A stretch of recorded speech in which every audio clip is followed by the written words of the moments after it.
Hello, Americans. This is Orson Welles. I want you, please, to make a picture in your mind. We're high in the mountains, in the solemn loveliness of the very crest of our planet. Below us are two oceans and two poles. We can see, as in a moment of time, all the nations of our hemisphere. We're standing at the foot of a great monument, the image of him who died proclaiming the brotherhood of man. Imagine the Christ of the Andes. That's the way I'd like to start this broadcast. That picture. And all of us thinking about it. I've asked some people to the studio tonight, and they've been kind enough to come. I'd like you to meet them. First, we'll let the lady come first. Your name, please? Mrs. Walter Jones. Your occupation? I'm a housewife. Doesn't seem like an occupation, but believe me, it is. Sure it is, Mrs. Jones. Next? Mr. Bowers. I'm a salesman. How do you do? I sell brushes. How do you do? Not only hair brushes, but floor brushes, too. Let's say, I don't get this. What kind of a show is this? And your name, please, and occupation? I'm a truck driver. My truck's waiting downstairs on the street, and my wife's waiting at home. Well, I won't keep you long, Mr. Probus. Nick Probus.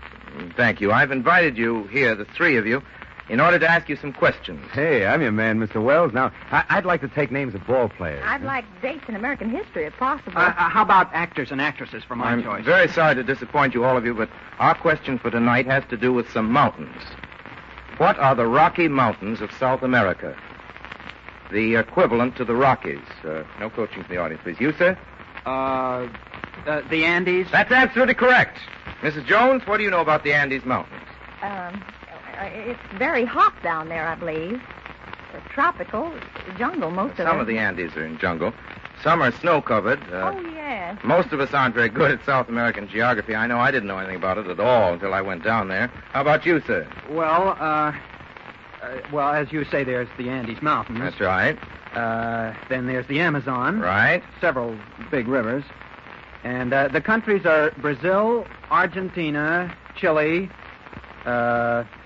Argentina.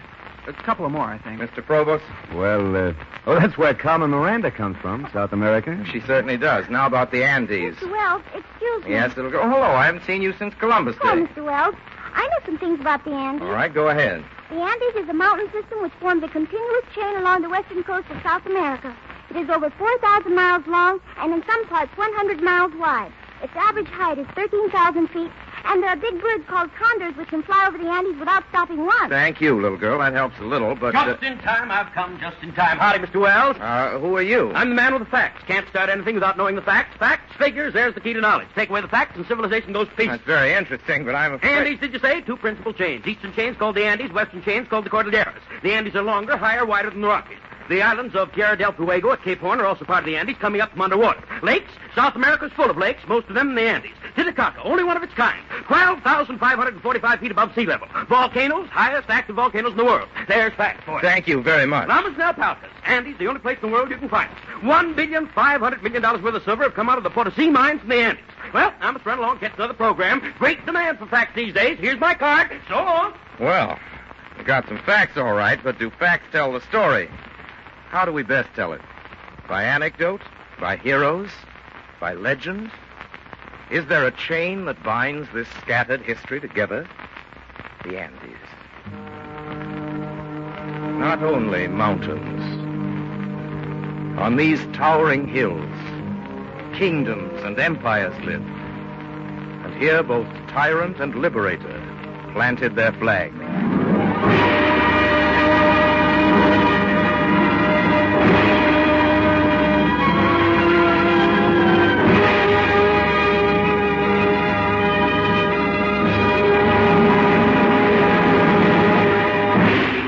Conquistadores! Was there ever a name with such stride?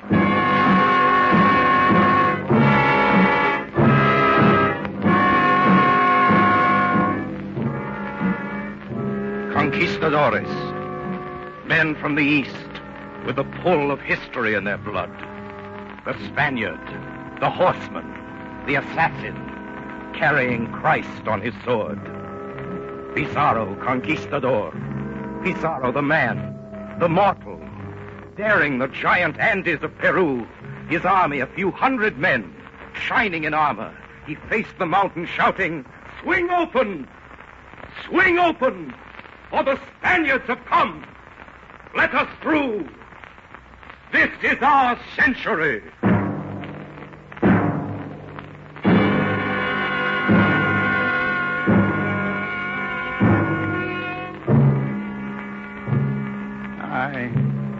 So we've come. And what will remain of us? Pizarro leads us to our death. Gold? Who sees gold? I see nothing but air. Same as in Panama. Oh, so you are conquistadores, eh? Your comrades have smashed the head of Mexico. They hold Tenochtitlan, and here you stand, wailing like women. Guard your tongue, Hernando. Or your sword shall answer for it. My sword is ready. Aye, here is mine. Oh, Pizarro. What does this mean, Hernando? We are tired, Pizarro. We cannot eat our horses forever. Here is my sword, and with it I draw a line on the ground. Ahead, over the Andes, lies Peru and riches. Behind Panama is poverty. Choose each man what best becomes a brave Castilian. Is our blood so pale and thin we talk of home? Shall we be laughed at in Panama? I should rather my bones be picked at by eagles. For my part, I go to the south. To the south, the Incas, the Indians, children of the sun. The Incas, high in their Andes, safe in the Cordilleras, the heaven-ascending hills, safe in their temples and gardens. Safe, they thought.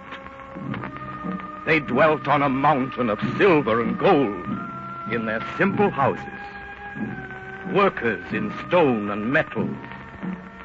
The Incas, artisans, craftsmen, road builders, builders of huge gateways and pillars of stone hewn from quarries, set by hand, and 4 centuries have not pulled them down. While Pizarro marched southward, master of the mountains, conquistador, until from a great height the green land lay below, gateway to treasure, in this year 1532. Hernando, what have we left? 72 horses and 2 cannon. 150 men.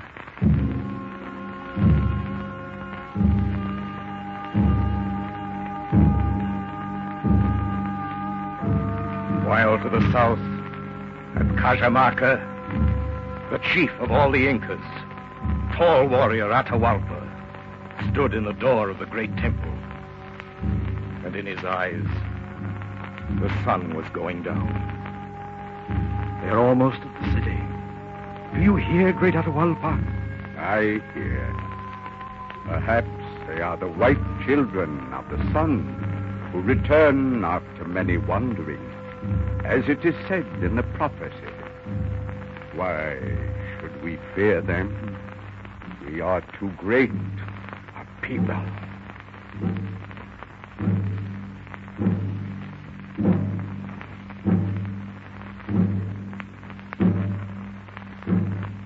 Pizarro, their garrisons are everywhere.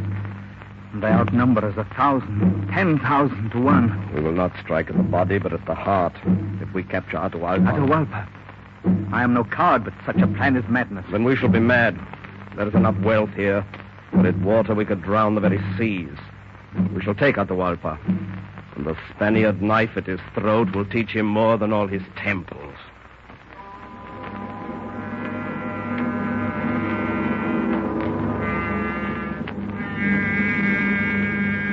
100 men were enough for it. A handful. 100 men, mortal as sin. And 2 cannon. Dragons bearing gods. Gods bearing thunder. Butchers on horseback.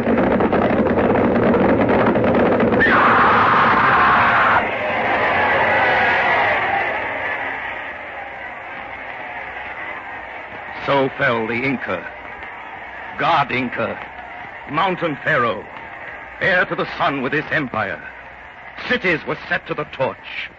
The Andes glowed with the fires of carnage. Cusco, the holy city, blazing.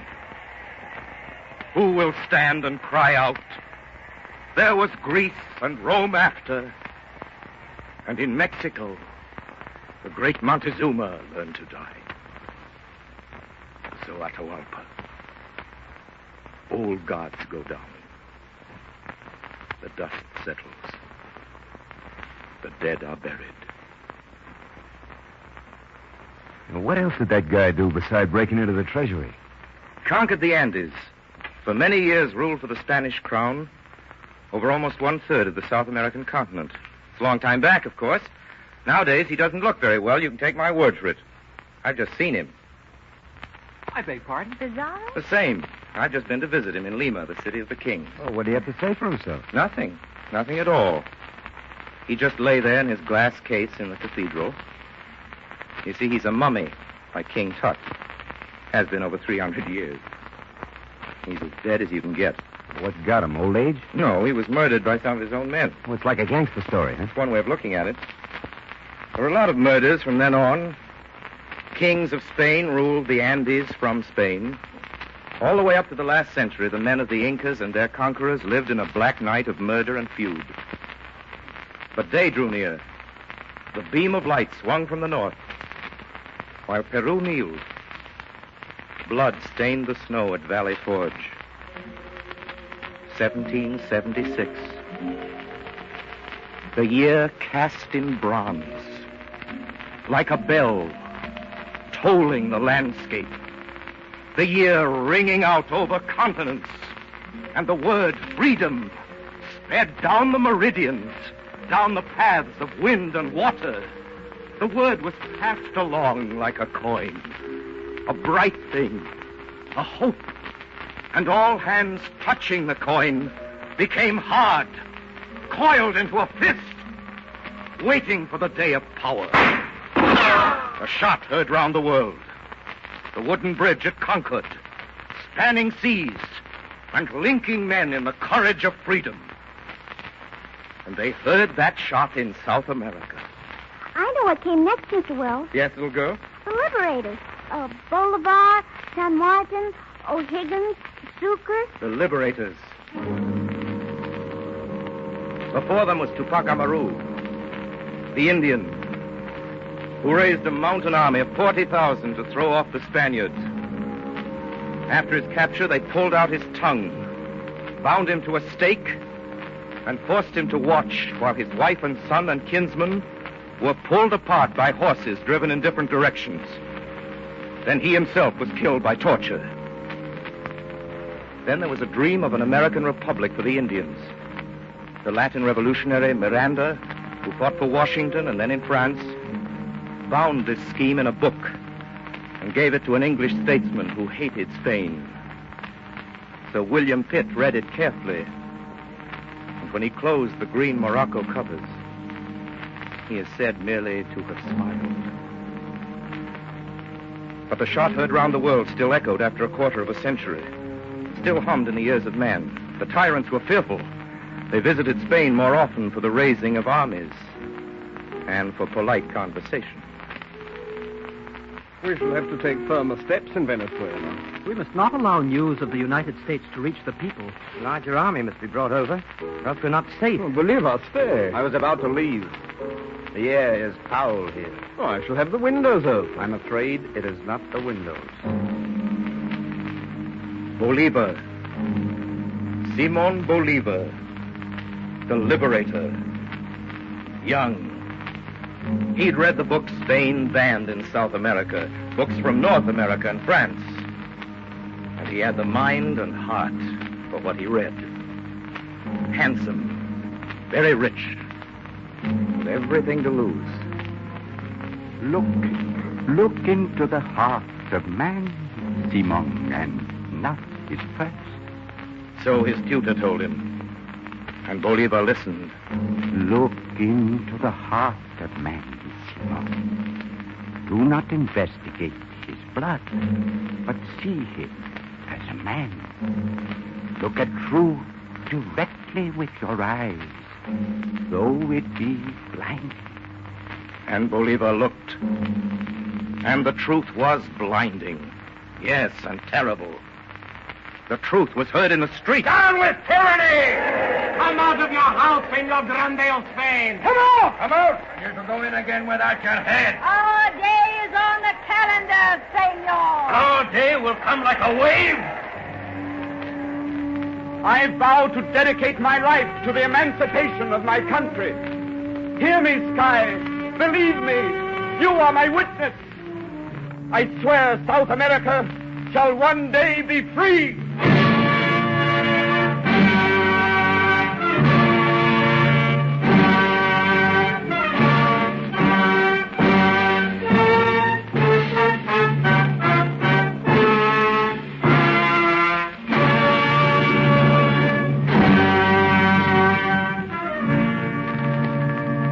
What do we care if Spain submits to Napoleon? To hesitate is to perish. We've decided to be free.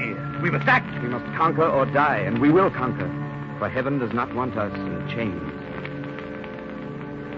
And there came a time when the Liberator had more to fear from the elements than the armies of the king.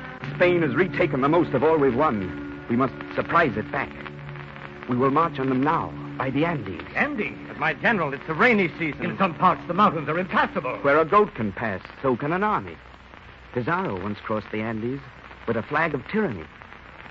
And I shall cross them for freedom.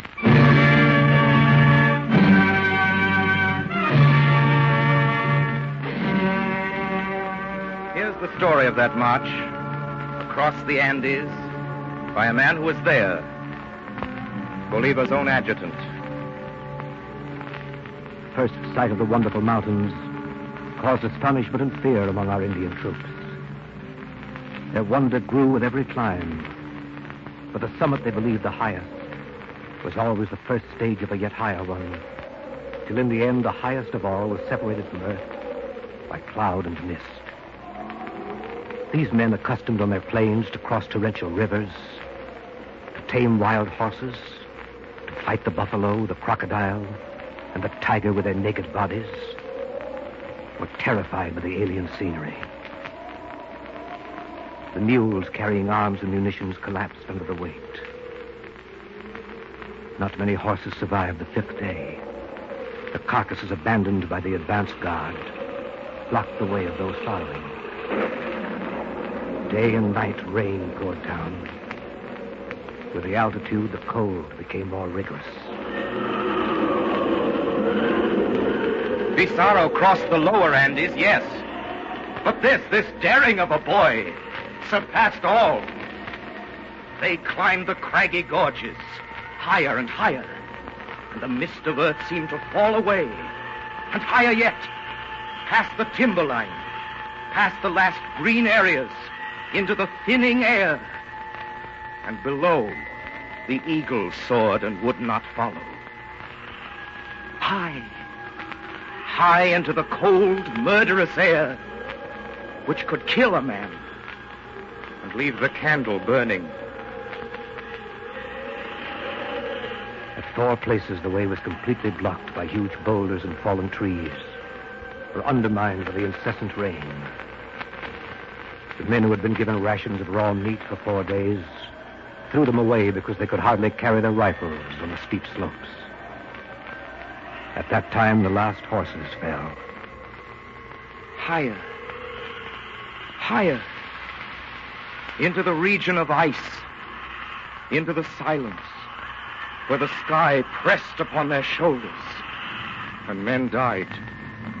Wagons went over the sheer cliffs, but the army marched, with feet bleeding, with hunger at their side. The army marched. The sides of a mountain would tumble down. The earth would open and pull them under to a white death.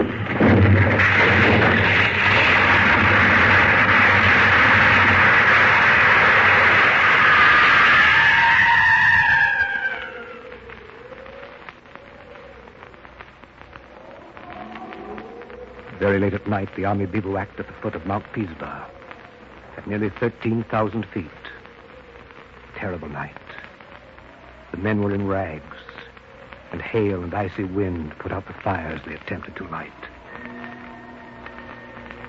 Or death came quietly, at night, stopping the heartbeat with its icy hand, twisting the limbs into terrible shapes, picking men off as they stumbled, or went mad with snow blindness.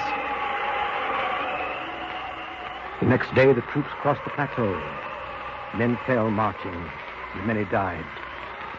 Some of them succeeded in restoring some warmth to their half-frozen bodies by beating themselves. That day, I noticed a group of men not far from where I was sitting, exhausted.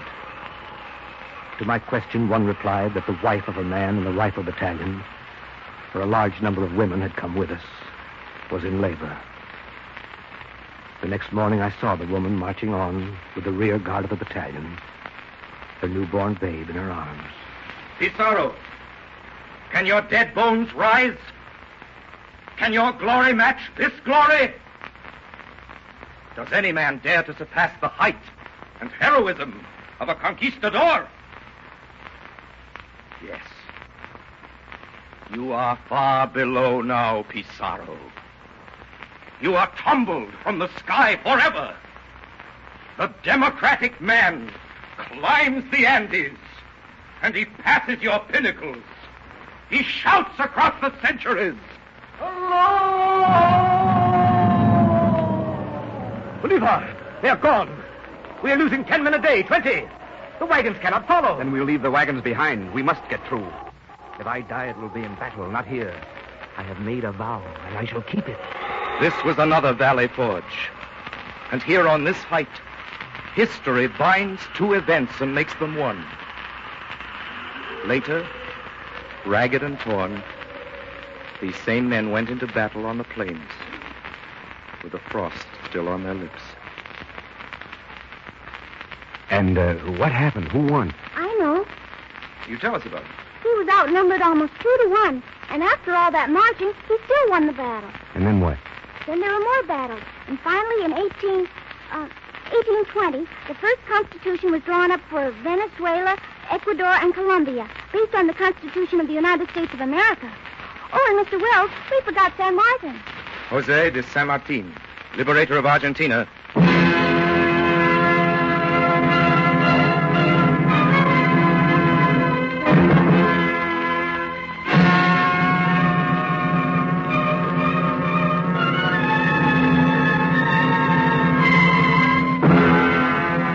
Jose de San Martin. Before Simon Bolivar, he crossed the Andes with an army. The Army of the Andes, that was the official title. They crossed the Cordilleras over the passes of La Ramada and the Planchon and the Portillo. 4,000 men in 24 days, descending the plains of Chile into the Aconcagua Valley. And there on the slope of Chacabuco, the Andes rang with the clash of sabers, and the Spaniards were smashed in Chile. Don Jose de San Martin, general. He was a man who was last to drink when the army came to water.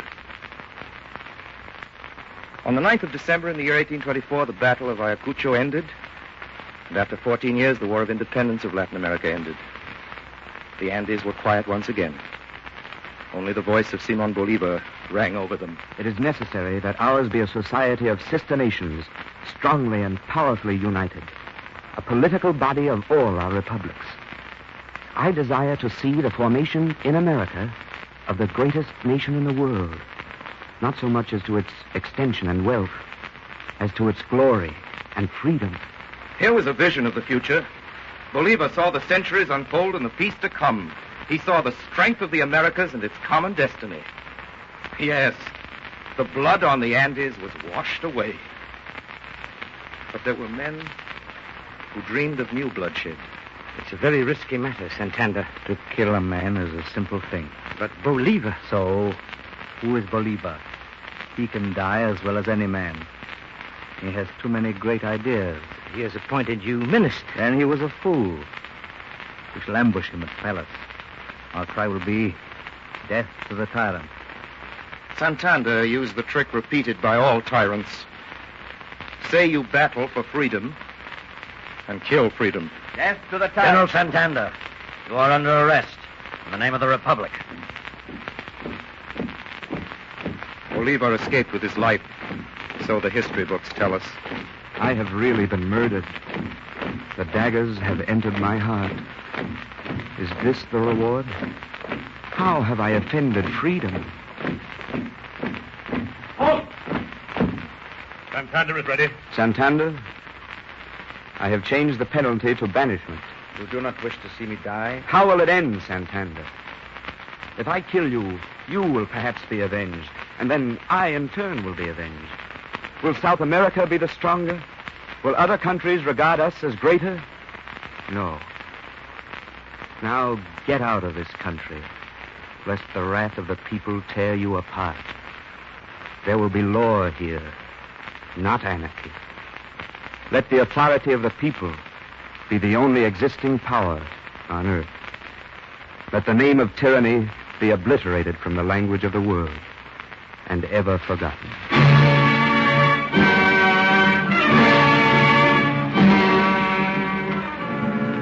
In North America, we fought a war to preserve a union of the states. And South America, too, moved to bury old hatreds.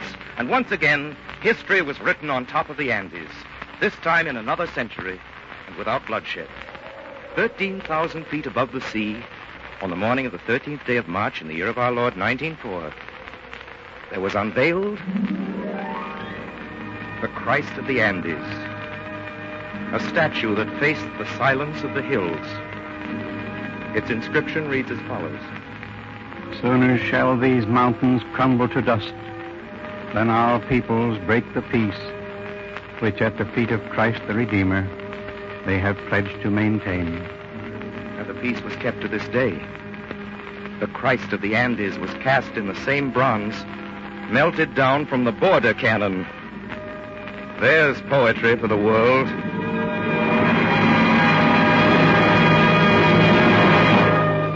Well, that's the end of our program. Next week we're visiting the islands of America. Please tune in, same time, your time, same station. Here was the cast tonight. Edmund O'Brien played Bolivar. Agnes Moorehead was Mrs. Jones. Ray Collins was the adjutant. Ted Reed was the salesman. Barbara Jean Wong was the little girl. Pedro de Cordova was Atahualpa. Heinz Conrad played Pizarro. And Gerald Moore was Mr. Probus, the truck driver. Very nice to welcome Bernard Herrmann back to the Mercury. He conducted our music for us, as he usually does. There were two compositions written by distinguished South American musicians. Night in the Andes by Justin Ailey and Il Guarani by Carlos Gomez. Now about Norman Roston. One of the best young American poets we know about is Norman Roston, and he wrote the poetry you heard on this show. I'd like to finish by repeating a few lines. Pizarro, can your dead bones rise? Does any man dare to surpass the height and heroism of a conquistador? Yes. You are far below now, Pizarro. You are tumbled from the sky forever. The democratic man climbs the Andes, and he passes your pinnacles. He shouts across the centuries.